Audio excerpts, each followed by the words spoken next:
hello, hello, hello. Welcome, you guys. I'm Lady Long, and today we are getting into our Tidbit Talks topic of cabin fever. It is the elephant in the room, it is taking over the room. And we are going to talk about it. I'm going to be giving you guys 3 quick tidbits to help you get through cabin fever and stress. The stresses of being home, quarantine. And so we want to get into it tonight. I want our talk to be open. I want us to get into more of a discussion. And I really want some input from you guys. So as we are going along and you're joining, hey, we are here on Facebook and Instagram. Hi, Era.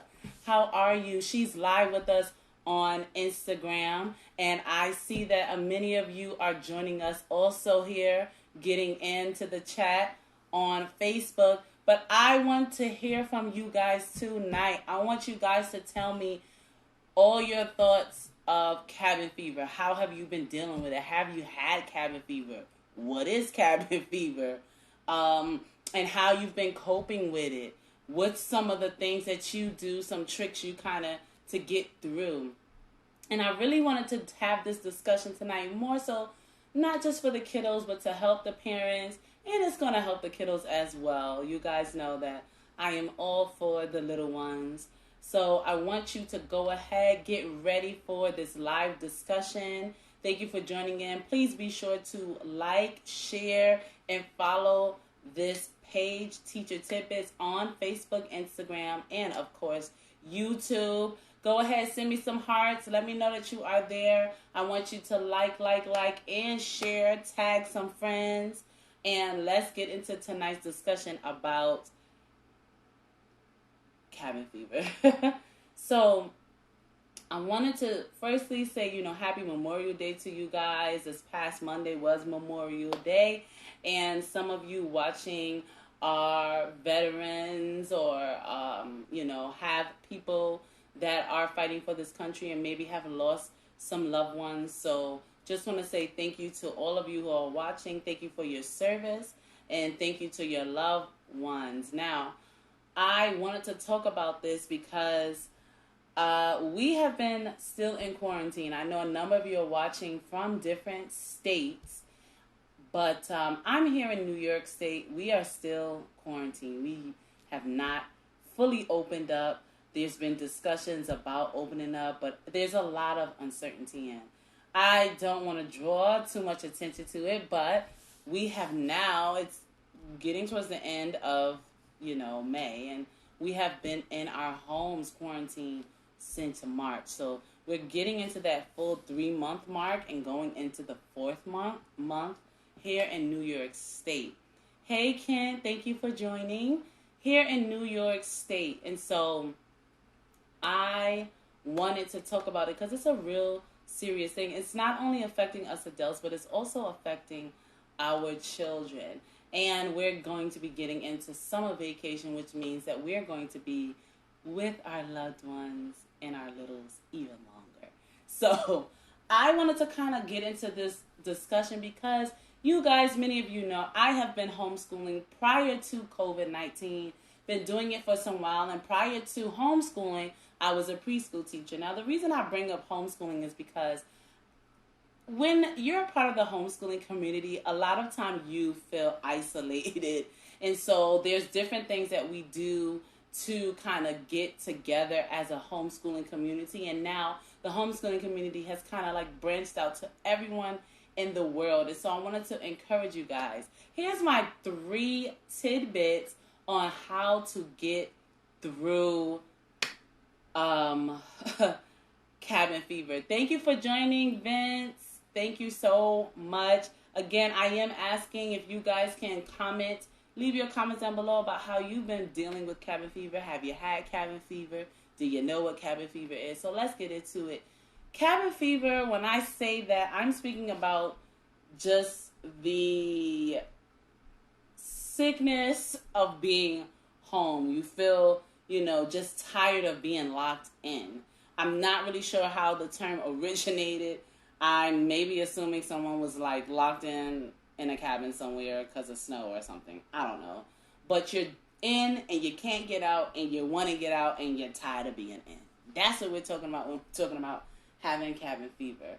Here's the first tidbit that I have for you guys. If you are feeling cabin fever or you're having anxiety about being indoors for too long, or you're just not feeling,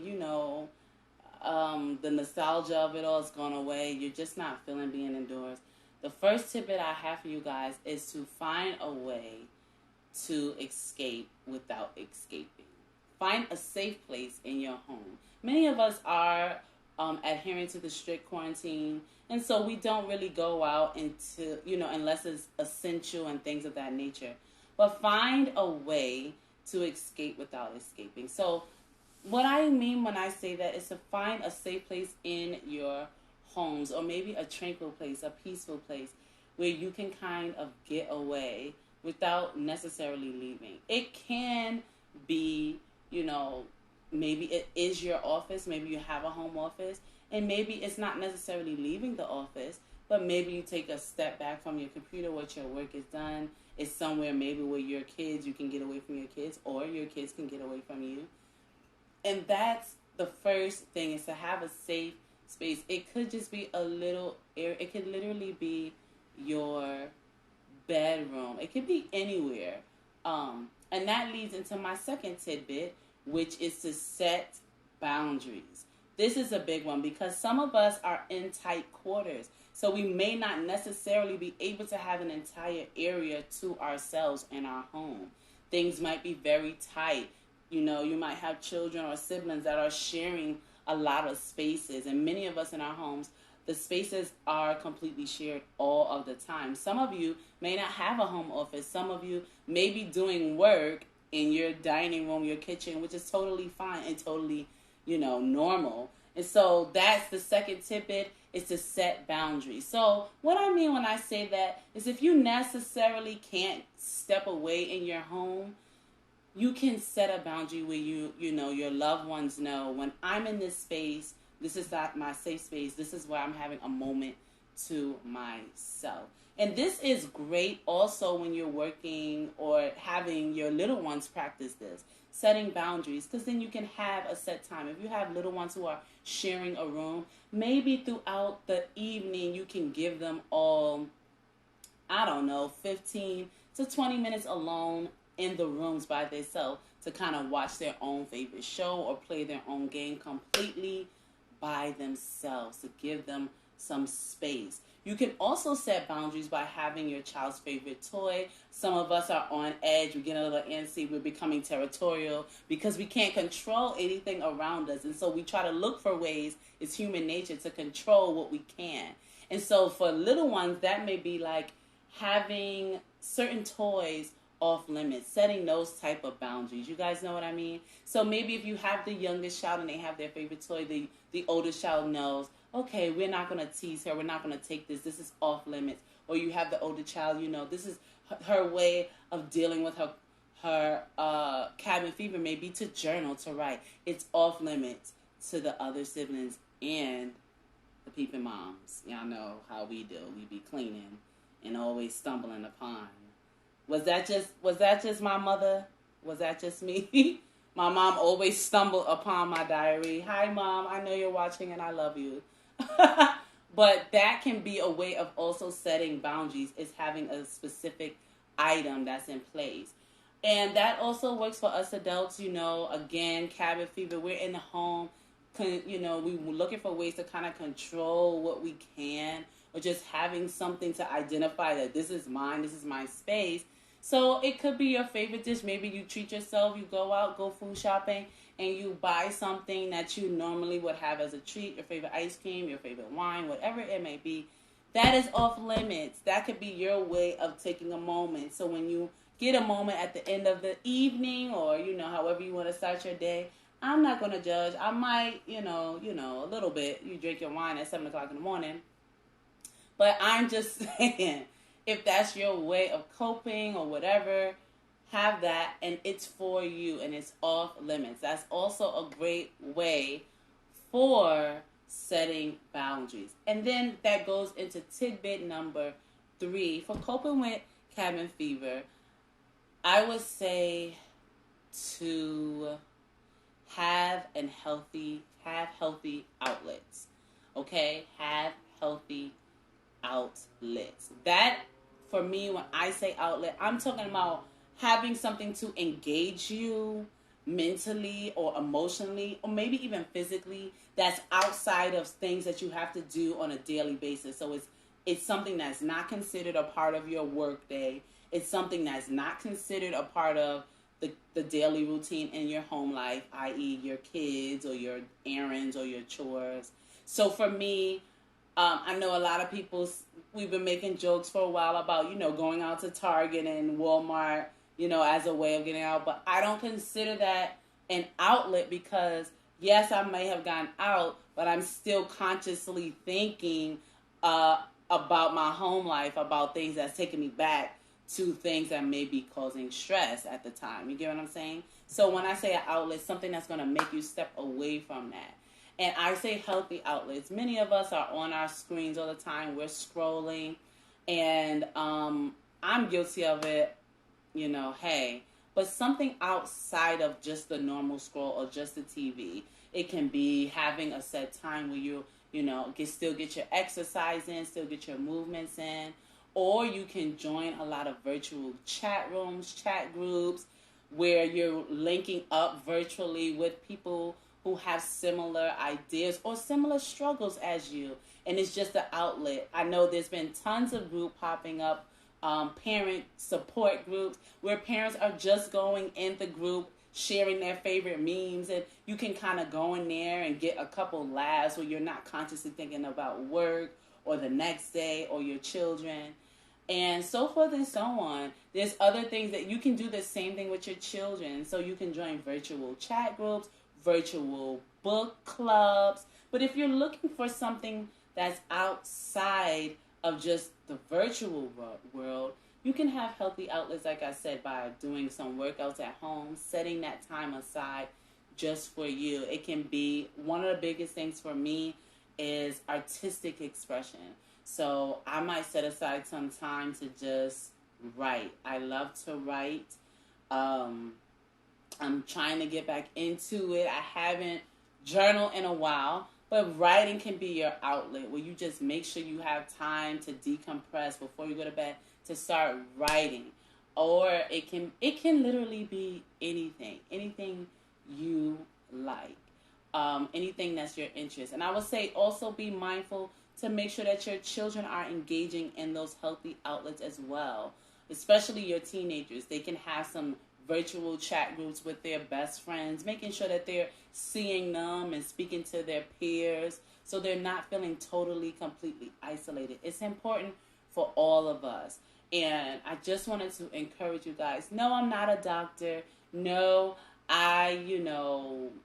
not necessarily claiming to be an expert in this area, but prior to COVID-19, like I said, being a homeschooler for about 2 years or so prior to COVID, there were many times where I just felt isolated and I needed to find ways to kind of have outlets and kind of get over the cabin fever. Being a homeschooling mom, there were many times, especially living in upstate New York, when we had snowstorms and so forth and so on, I would be home with my children, and many of my immediate family or my direct friends and my immediate circle of friends were not homeschooling moms. So they were at work. Their children were at school. And so, I would feel isolated in those ways, and I would be home most of the day, especially in the winter months. And so I've had to deal and cope with cabin fever on numerous occasions. And these 3 tidbits are the exact things that help me get through and also help me to kind of appreciate the time that I have home, homeschooling my children as well as others. And so now I have become completely comfortable with being home. Now, obviously, us going through this quarantine is a lot different because it's different when you're home by choice or, rather than I'm home and I feel like I can't leave. Having that type of restriction on it as a different type of anxiety and different levels of stress. So I wanted to encourage you guys, jump on here really quickly to encourage you all and let you know that we are going to get through this. You guys got this. Leave some comments down below if you want me to cover any other topics as we are approaching our summer vacation months. Please leave some comments down below. Go ahead and share with us here how you deal with cabin fever. What's some things that's helping your family. I want to go ahead and scroll and see if I don't have anyone who is willing to share. That is fine. Be sure to join me and follow my page here. I go live a couple times throughout the week, but every Monday evening I do my live Tidbit Talks where I am giving advice for homeschooling, teaching, and living with preschoolers every Monday evening at 9:30. Please be sure to like and share this, as well as follow my pages, Teacher Tidbits, on Facebook, as well as Instagram and YouTube. Thank you guys so much. I hope that this has helped you in some way. And this is Lady Long signing off. Happy learning.